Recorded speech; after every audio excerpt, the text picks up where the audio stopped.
That's true. And we certainly have an attention span problem. Even I have it myself to a degree, but I think that's just the way the world is moving. Yeah.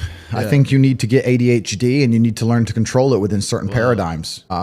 You need to be able to sit and say, yes, I struggle to focus on this one particular video, for example, but as a whole, I can keep my focus within the parameters of work, whether I'm watching this video and talking on Telegram and replying to this email and reading this, just do it all at once. I mean, that's what I do. I've had people come into my office and say, are you on a phone call and playing chess and reading a web page at the same time? I'm like, yes.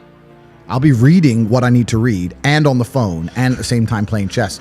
Otherwise, my brain's not full enough. You need to be stimulated. Yeah. So, yeah, can I focus on one thing? Not easily. But am I massively successful doing enormous amounts of work? Yes, every single day. Yeah, so that's the most important thing. It's just staying within the parameters of constructive. If what you're doing with your energy is constructive and you're within those parameters, then you're going to be massively successful anyway. Yeah, no, that's basically true. And about your confidence, is that also from these experiences, or how does one like become this confident? And especially another thing is you seem like you really love yourself, and which is a good thing. But how does someone go about loving themselves? I'm proud of myself, and I deserve to be. Yeah. Most people don't deserve to be proud of themselves. Yeah. And that's the truth. A lot of people say, oh, I have confidence issues. And I say, if I was you, I would have confidence issues. Of course. I completely understand why you have confidence issues. You're a dork. But we have to be realistic here. We have to be absolutely and utterly realistic because the world is brutal and it's harsh.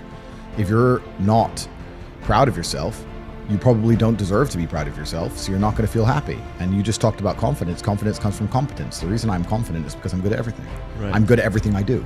The things I'm not good at, I'm not confident in, of course, and I know what they are. I don't do them very often. I've now created my reality to the point where I don't do anything I'm not good at. You just hire. I either hire or I just don't want to do it. Like I don't play darts. Yeah. I'm not good at darts, right?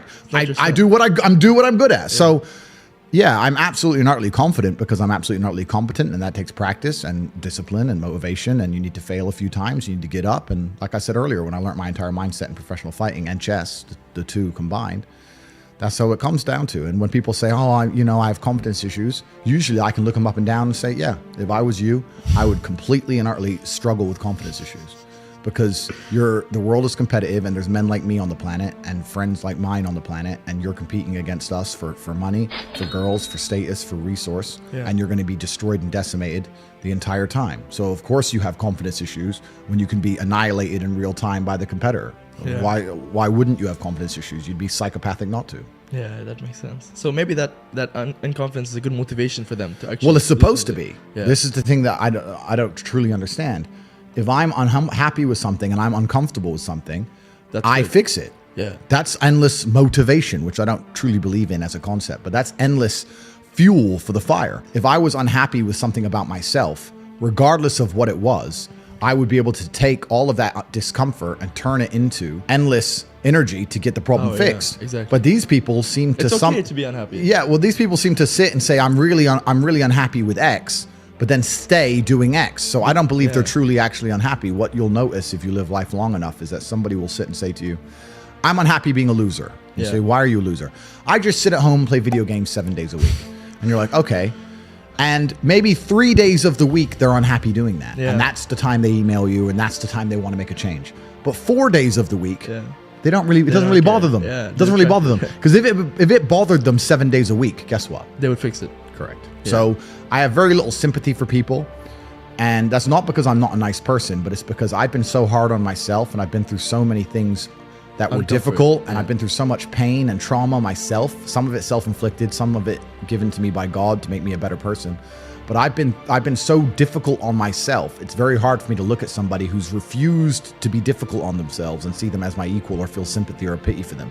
Why would I feel pity for somebody who took the easy route when I took the hardest possible route?